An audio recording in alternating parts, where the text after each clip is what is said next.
ધોરણ 5ની અંદર ત્રીજું ચેપ્ટર ઇંગ્લિશ ગ્રામરમાં વન એન્ડ મેની એમાં આપણે પહેલા ભાગમાં બહુવચનના 4 નિયમો શીખ્યા હતા.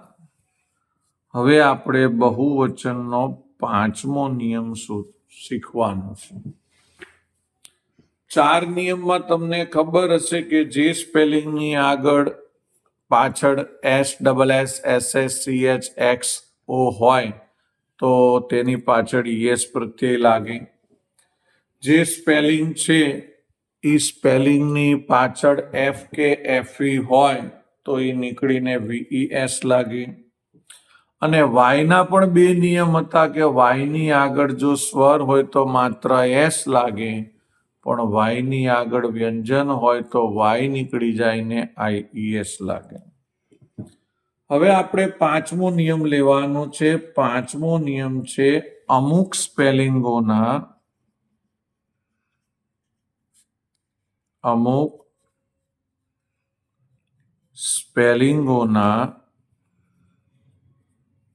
બહુવચન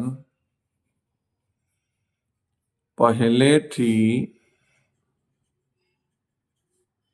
નક્કી કરેલા જ હોય છે. એમાં આપણે S કે ES એવું કશું લગાડવાનું હોતું નથી. અમુકના બહુવચન પહેલેથી નક્કી જ કરેલા હોય છે. જેમ કે એક બાળક હોય તો આપણે લખીએ છીએ એ ચાઇલ્ડ, પણ ઘણા બધા હોય તો ચાઇલ્ડનું થઈ જાય છે સીધું ચિલ્ડ્રન.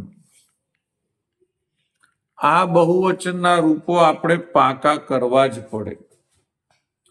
પછી એ જ રીતે આવે છે એક માણસ હોય તો એ મેન, અને ઘણા બધા માણસો હોય તો MAN ની જગ્યાએ થઈ જાય MEN મેન.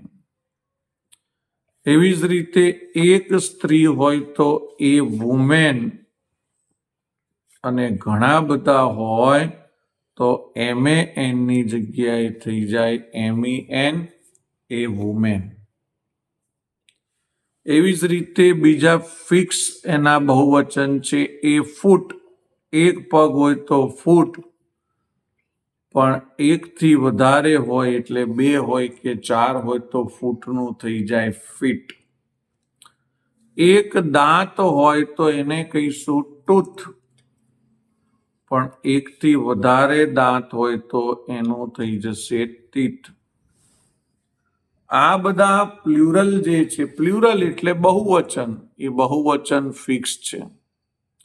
એવું જ એક બહુવચન આવે છે એક ઉંદર હોય તો આપણે કહીશું એ માઉસ, પણ એકથી વધારે ઉંદરો હશે તો આપણે લખીશું માઇસ. આ પ્લ્યુરલ ફોર્મમાં કોઈ પણ જગ્યાએ S કે ES આવતો નથી. હજી કહું છું, પ્લ્યુરલ ફોર્મ એટલે બહુવચન. એના માટેના બહુવચન કેવા હોય છે? નક્કી કરેલા ફિક્સ જ હોય છે, જે આપણે તૈયાર કરવાના હોય છે. હવે 6થો નિયમ આવે છે. 6થો નિયમ કે છે કે અમુક સ્પેલિંગ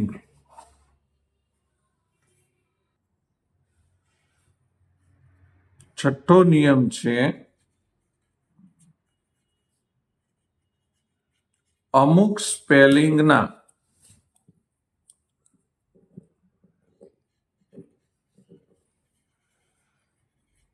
બહુવચન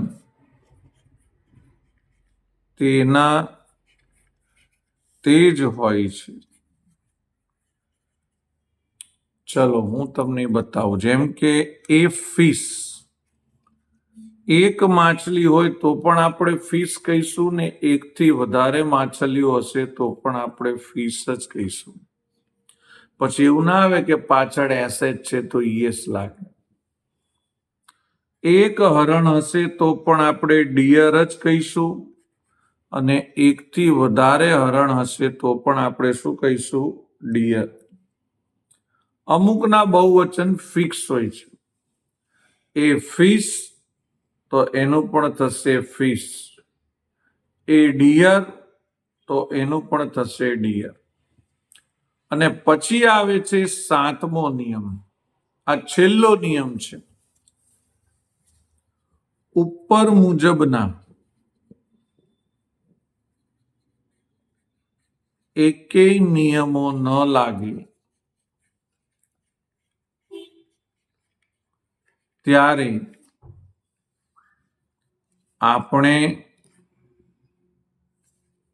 માત્ર એસ લગાડવું. એવા ઘણા સ્પેલિંગો હશે કે ઉપર મુજબના એકેય નિયમો ન લાગે તો આપણે માત્ર એસ લગાડવાનો.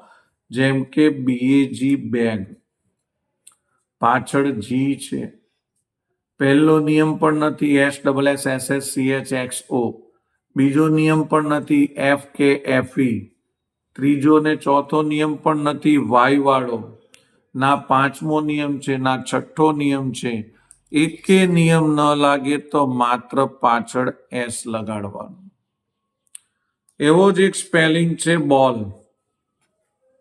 આમાં પણ એકે નિયમ લાગતા નથી તો માત્ર એસ લગાડવાનું. એવો જ એક બીજો છે સ્પેલિંગ પેન્સિલ. આમાં પણ એકે નિયમ નથી લાગતા તો માત્ર શું લગાડવાનું? આપણે એસ લગાડવાનું. તો બહુવચનના નિયમો પૂરા થયા. હવે આપણે લઈશું એક્સરસાઇઝ. હવે આપણે એક્સરસાઇઝ જોઈશું. એમાં પહેલા વર્ડ બેંક આપી છે. દરેક ધોરણમાં હું કહું છું કે અંગ્રેજી સ્પેલિંગો વગર આવડી શકે નહીં. અને સ્પેલિંગો માટે કઈ ડિક્શનરી લઈને ના બેસાય. જેમ જેમ આપણે આગળ ચેપ્ટર ચાલે અને એ બધા જ ચેપ્ટરમાં જે સ્પેલિંગો આવતા હોય એ આપણે રોજ કરતું રહેવું પડે. Tree, TREE tree, FOX fox, BUS bus, MOUSE mouse, CHERRY cherry, LEAF leaf, GLASS glass, MANGO mango, BENCH bench, KITE kite, KEY key. હવે આપણે અહીંયા લખીશું આપેલા શબ્દોના બહુવચનના રૂપ લખવું. હજી તમને ફરી એકવાર કહું કે બહુવચનને અંગ્રેજીમાં પ્લ્યુરલ કહેવાય. અત્યારે ઇંગ્લિશનો જમાનો છે એટલે અમુક વસ્તુ શીખી લેવાની. બહુવચન એટલે પ્લ્યુરલ. એ પેન, પાછળ એન છે. એકે નિયમો લાગતા નથી માટે માત્ર એસ લાગશે. નિયમ નંબર 7. 7મા નિયમમાં કીધું હતું કે ઉપર મુજબના એકે નિયમો ન લાગે તો માત્ર એસ લગાડો. હવે અહીંયા એ ક્લાસ પાછળ ડબલ એસ છે. આપણી સામે નક્ષભાઈ બેઠા છે. આપણે પૂછીશું આનું પ્લ્યુરલ ફોર્મ શું થાય? ક્લાસીસ. ક્લાસીસનો સ્પેલિંગ બોલશો.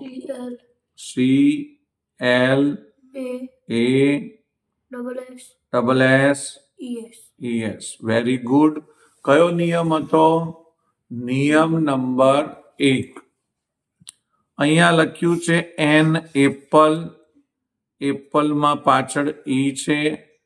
આપણી સમક્ષ અંશભાઈ બેઠા છે. એમને પૂછીશું આનું પ્લ્યુરલ ફોર્મ. એપલ્સ. એપલ. સ્પેલિંગ બોલો. APPLES. Very good. કયો નિયમ? નિયમ નંબર 7. 7મો નિયમ એમ કે છે એકે નિયમ ના લાગે તો માત્ર એસ લગાડવું. એ બોક્સ, પાછળ એક્સ આવે છે. નક્ષભાઈને પૂછીશું શું આવશે આનું પ્લ્યુરલ ફોર્મ. બોક્સીસ. સ્પેલિંગ બોલો બોક્સીસનો. BOXES. પાછળ એક્સ છે. પહેલો નિયમ લાગે છે. પાછળ ES આવશે. જે લોકો આ વિડીયો જોવે છે એ લોકોએ પણ પહેલેથી આન્સર આપી દેવો જેથી ખ્યાલ આવે એમને કેટલું ફાવે છે. હવે એ ફૂટ. ફૂટ એટલે પગ અંશભાઈને પૂછીશું આનું પ્લુરલ ફોર્મ. ફીટ. ફીટ. બોલો spelling. FEET feet. Very good. કયો નિયમ લાગે? પાંચમો. પાંચમો નિયમ. Very good. કે અમુક સ્પેલિંગના પ્લુરલ ફોર્મ બહુવચન નક્કી જ હોય છે. હવે નક્ષભાઈને પૂછીશું એ મેન છે એનું પ્લુરલ ફોર્મ શું થશે? MEN મેન છે. મેન્સ. નહીં, રોંગ. બોલો. MEN men. MEN men. કયો નિયમ? પાંચમો. પાંચમો નિયમ. નક્ષભાઈ ધ્યાન નથી આપતા. MEN હોય એનું ફિક્સ જ છે MEN. ચલો હવે અહીંયા એ બ્રશ લખ્યું છે, પાછળ SH છે. પાછું આપણે નક્ષભાઈને પૂછીશું. બોલો એનો આન્સર. બ્રશિસ. બ્રશી સ્પેલિંગ બોલો. BRUSHES. હવે એ નીફ છે. નીફમાં પાછળ FE છે. FE હોય એટલે નિયમ નંબર 2 આવે. જ્યારે કોઈ સ્પેલિંગની પાછળ F કે FE આવે તો એને નીકાળી દેવાનું અને FE લખવાનું નહીં, FE ની જગ્યાએ લખવાનું VES.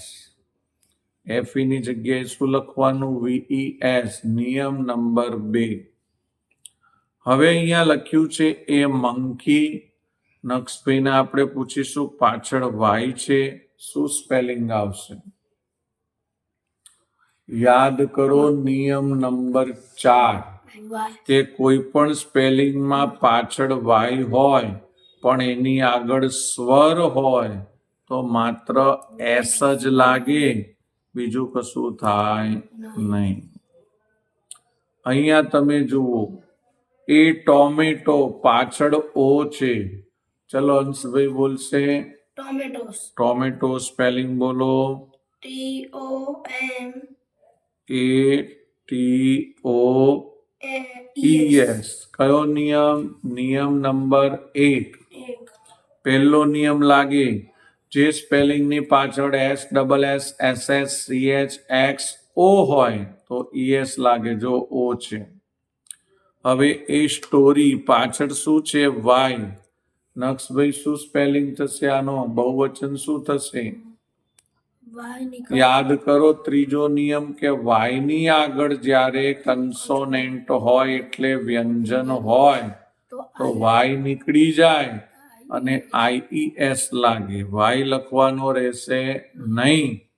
આપણે લખીશું STOR. Y ની જગ્યાએ લખીશું IES. એ બેબી. બેબીમાં પાછળ Y છે તો Y નીકળી જશે અને એની જગ્યાએ શું આવશે? Y નીકળી જશે અને શું આવશે? IES. Y ની આગળ કન્સોનેન્ટ હોય એટલે વ્યંજન હોય તો Y નીકળી જાય ને એની જગ્યાએ IES આવશે. તો મિત્રો આ તો હતા એક વચનના બહુવચન, એટલે કે સિંગ્યુલરના પ્લુરલ. હવે આપણે લેવાના થાય છે બહુવચનના એક વચન, એટલે કે પ્લુરલ આપેલો છે, આપણે સિંગ્યુલરમાં ફેરવવાનું છે. એનો મતલબ જે આપણે જવાબ લખ્યો ને એ જવાબ આપેલા છે અને આપણે પ્રશ્ન લખવાના છે. તમે જુઓ હવે સિટીનો સ્પેલિંગ છે.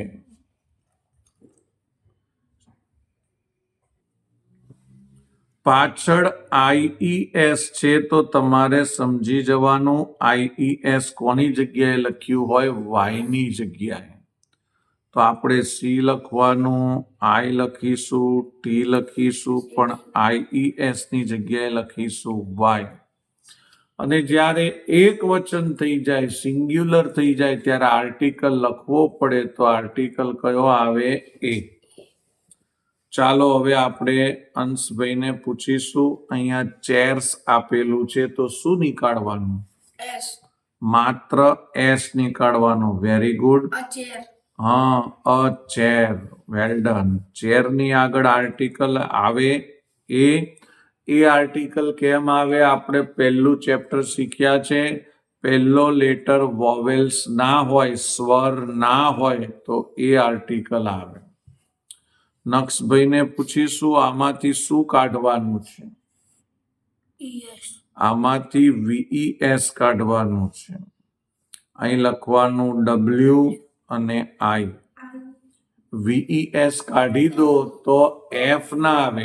F મૂકવાથી કોઈ સ્પેલિંગ નહીં બને, FE આવશે. વાઇફ, આખી દુનિયાનું વિચિત્ર પ્રાણી, વાઇફ. અને એની આગળ શું આવશે? એ આવશે. ચાલો, ડિસીઝ. ડિસીઝમાં પાછળ શું નીકળશે અંશભાઈ? બોલો. ES. ES નીકળી જશે. Addies. Very good. અડીસ, DISH, ડીસ. હવે અહીંયા આપ્યું છે લોવ્સ, તો આપણે એમાં શું આવશે? VES નીકાળી દેવાનો અને એની જગ્યાએ શું આવશે ખબર છે?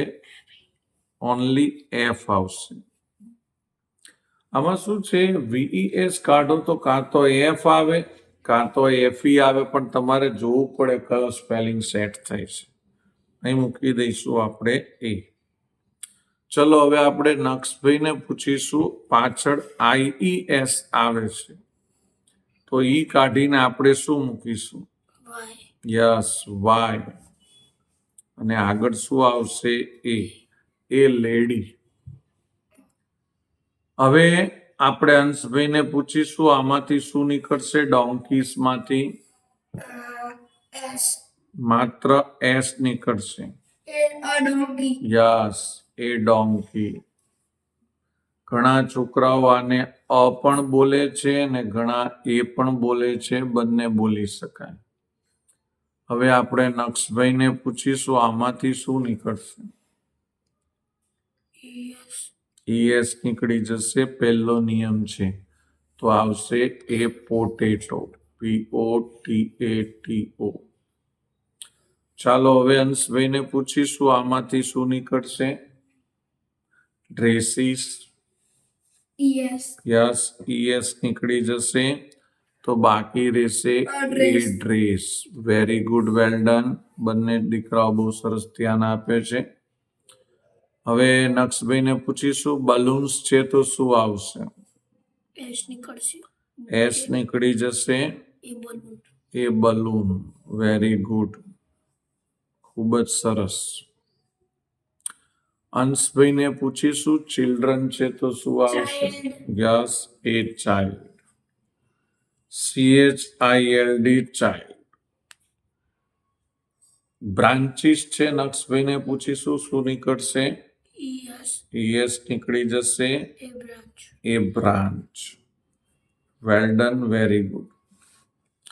હવે આપણે ચિત્રો જોઈને બહુવચન બનાવવાના છે. તમે જુઓ છો કે અહીંયા એક કાઇટ છે તો એ કાઇટ લખ્યું છે અને ઘણી બધી કાઇટ છે તો કાઇટનું એ લોકોએ બહુવચન કર્યું છે, પ્લ્યુરલ ફોર્મ કર્યું છે.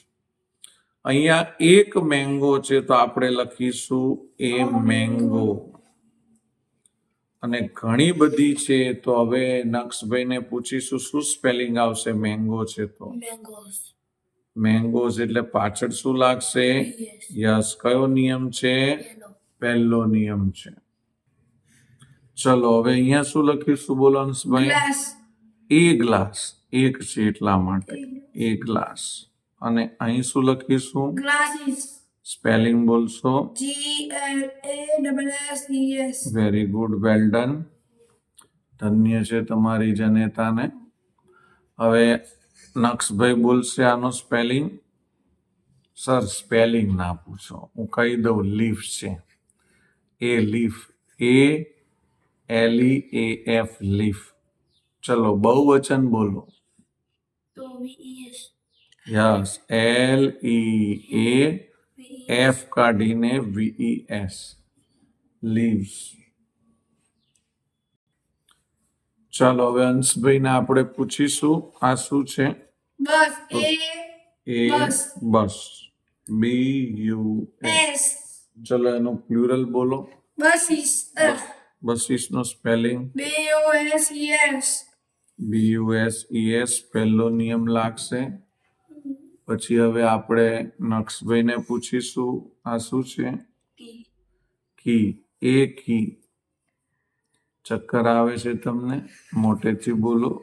આનું બહુવચન શું થશે? IES. IES ના આવે. વાય ની આગળ સ્વર હોય તો માત્ર એસ જ આવે. Peace. ચલો આ શું છે? તમે કહેશો આ શું છે? અમને જ નથી ખબર સાહેબ. પણ Mango. આપણે મેંગો નથી, આને બેરી લઈ લો. ચલો BERRY. એ બેરી. BERRY.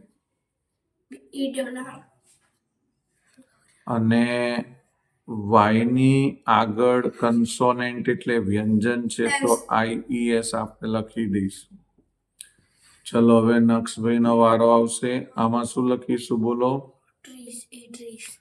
ટ્રીઝ નથી, એક જ છે એ ટ્રી. અને બાર મૂક્યા ભાઈ જરાક. ચલો આનું પ્લુરલ ફોર્મ બહુવચન કરો ત્યારે ટ્રીઝ આવે. હવે અંશભાઈ બોલશે. A box. FOX box. Yes, FOX fox. એનું પ્લુરલ FOXES. FOXES. એ કેટલું ધીમું બોલે છે કે આપણે એને કેવું પડે મોટેથી બોલને એક રાગડા તાણે છે. અંશભાઈ બોલશે હવે આનો સ્પેલિંગ. MOU. એ માઉસ, MOUSE. અને ઘણા બધા હોય તો MOU. MICE mice. જો હવે ઘણા લોકો આને રેટ પણ લખે છે. રેટ લખો તો કોઈ મગજમારી જ નહીં. RAT rate. અને એનું પ્લુરલ ફોર્મ થઈ જાય રેટ્સ. તમે ગમે તે લખી શકો છો. હવે નક્ષભાઈ બોલશે આ શું છે? Bench. તો બોલો. Bench. એ બેન્ચ, BENCH. એનું પ્લુરલ ફોર્મ Benches. બોલો સ્પેલિંગ. BENCHES.